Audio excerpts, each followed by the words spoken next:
তো আমরা এখন এগ্রি অ্যাকোয়াজেলের একটা ভিডিও দেখবো, এতে অল্প অ্যাকোয়াজেল দেওয়া আছে। তো দেখুন অ্যাকোয়াজেল কি কাজে লাগে, জমির কি করে উর্বরতা বৃদ্ধি করে, একদম জল ধারণ ক্ষমতা বাড়ায়। দেখুন অ্যাকোয়াজেলটা দিন, জল দিন। কেসটা দেখুন, আমি এটা করেছি, সবাইকে দেখিয়েছি। একটু আলাদা দিকে দেখান, দিকে একটু আলাদা দিকে দেখান। দেখুন দেখুন কিরকম, একটু এগিয়ে আসুন, দেখুন কিরকম হয়ে গেল। দেখুন জল আছে এটা, দেখুন তো নরম তো একটুখানি নেই পড়ছে, নেই। তাহলে জল ধারণ ক্ষমতা আছে। হ্যাঁ, এই একটা ঠিক পঞ্চের মতন। ধরো একটা পঞ্চে আমরা যেভাবে জল দিই, জল দেওয়ার পরে যদি পঞ্চটাকে নিংড়ে দিই, তারপর পঞ্চ থেকে জল পড়ে। যদি পঞ্চটাকে না নিংড়ে যেরকম কি তাহলে জল পড়ে না।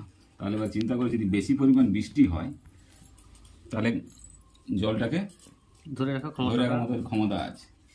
তার থেকে যদি আরও অতিরিক্ত বৃষ্টি হয়, সেভাবেও কীভাবে গাছটাকে ধরে রাখবে দেখো। যদি তার থেকে অতিরিক্ত বৃষ্টি হয়, তখন হচ্ছে গাছের চারিদিকে ও গাছে তখন একটা পলের দেওয়ার মতো একটা আবরণ তৈরি করবে গাছের গোড়ার চারিদিকে, যাতে জল মাঠে যা পরিমাণ দরকার তার চেয়ে অনেক বেশি জল থাকবে, অথচ গাছটার ক্ষতি করতে পারবে না, গাছটাকে কোনো ক্ষতি করতে পারবে না। এর হচ্ছে মূল উদ্দেশ্য। এই গাছটাকে যদি না ক্ষতি করতে পারে, তাহলে গাছের গোড়ায় সার হোক। হ্যালো, এবারে যদি হ্যালো গাছে এটা যখন ইউজ করা হবে, সারের সাথে ইউজ করা যাবে, এমনি শুকনো ইউজ করা যাবে, বালির সঙ্গেও ইউজ করা যাবে, সার না থাকে ইউজ করা যাবে। ধরো আমাদের জমিতে যে পরিমাণ জলটা দরকার, কোনো কারণে বন্যা হলো, তার চেয়ে অনেক পরিমাণ জল বেশি হয়ে গেল, তো এটা যদি গাছের গোড়ায় দেওয়া থাকে, তাহলে জলটা গাছটাকে টাচ করতে পারবে না, গাছটা ক্ষতি করতে পারবে না। মানে এই গাছের চারিদিকে একটা আবরণ গার্ড করে গার্ড করে দেয়, গার্ড করে দেয়, বেড়ার মতো গার্ড করে দেয়। এটা ধরুন বিঘাতে কত মারা যেতে পারে? এটা ধরো বিঘাতে 300 থেকে 350 গ্রাম ইউজ করা যায়। 300 থেকে 250 করলেও হবে, 250 কত সারের পরিমাণে, সারের সাথে মিশাতে এটা সারের পরিমাণের মধ্যে বিঘা ধরো সারের হিসাবে আপনি ধরো 10 কিলো কি 15 কিলো মারি? 100 কিলো ধরো সার ইউজ করেন সাপোজ বিঘা, ধরো একটা মাটি তৈরি করার জন্য সব রকম সার মিলিয়ে। এবারে আমাদের প্রোডাক্ট, এই প্রোডাক্টটা যদি ইউজ করা যায়, এখানে 100 আপনি 60 কিলো প্রোডাক্ট ইউজ করবেন। আচ্ছা, 60 কিলো সার ইউজ করবেন। সেই 60 কিলো সারেতে আমি 250 গ্রাম এই প্রোডাক্টটা আমি মিক্স করতে পারবো। মিক্স করতে পারবেন। এবারে 60 কিলো সার ইউজ করতে পারবেন, এবং আমাদের কথা মতো চললে যেমন আপনার নাইট্রোজেনের পরিমাণটা একটু কমবে, আর এই সুপার ফসফেট বা পটাশ ইউজ করার দরকার পড়বে না।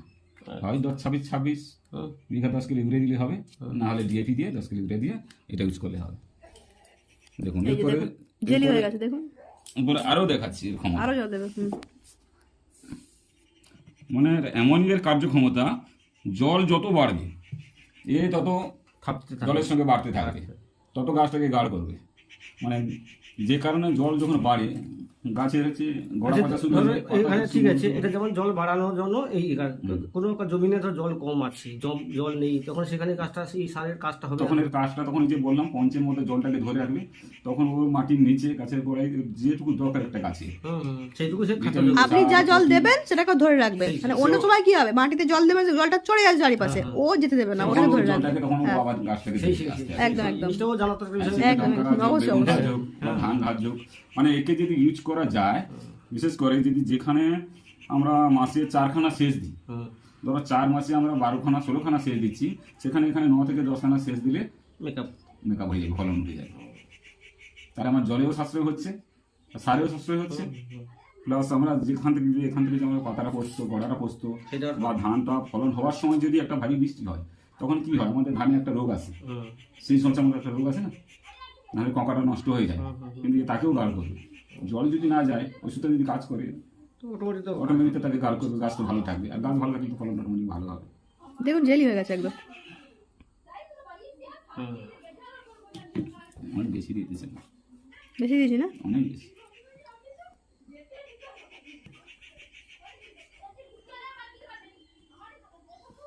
দেখুন একে এখন এই 10 গ্রাম দেওয়া হয়েছে, তো এখন 100 লিটার জল হজম করতে পারবে, ক্ষমতা আছে। হ্যাঁ, 100 লিটার জল এর ক্ষমতা আছে। 1 বিঘার জায়গায় 300 গ্রাম 250 গ্রাম লাগবে। তাহলে এবার চিন্তা করো, যেখানে আমাদের 2 ফুট থেকে 2.5 ফুট জল থাকার কথা, তার উপরে যদি অতিরিক্ত জল হয়েছে, সেই জলটাকে ক্ষমতা আছে মাটির নিচে গভীরে পাঠিয়ে দেওয়ার ক্ষমতা আছে। একটা মেনটেনের জল রাখবে যতটা জল দরকার। এবার যেখানে যদি এবারে কোনো কারণে জল দেওয়ার সেচের ব্যবস্থা নেই, তখনই আবার জলটাকে আস্তে আস্তে দেবে। শুধু যে জল দেবে তা না, এই যে প্রথমে বলে গেলাম, গাছের একটা গাছে যা যা প্রয়োজন এর সব কিছু ধরে রাখার ক্ষমতা আছে। গাছের গোড়ায় মাটিটাকে ক্ষয় হতে দেবে না, মাটিটাকে নষ্ট হতে দেবে না। ঠিক আছে, থ্যাংক ইউ মনোজ স্যার।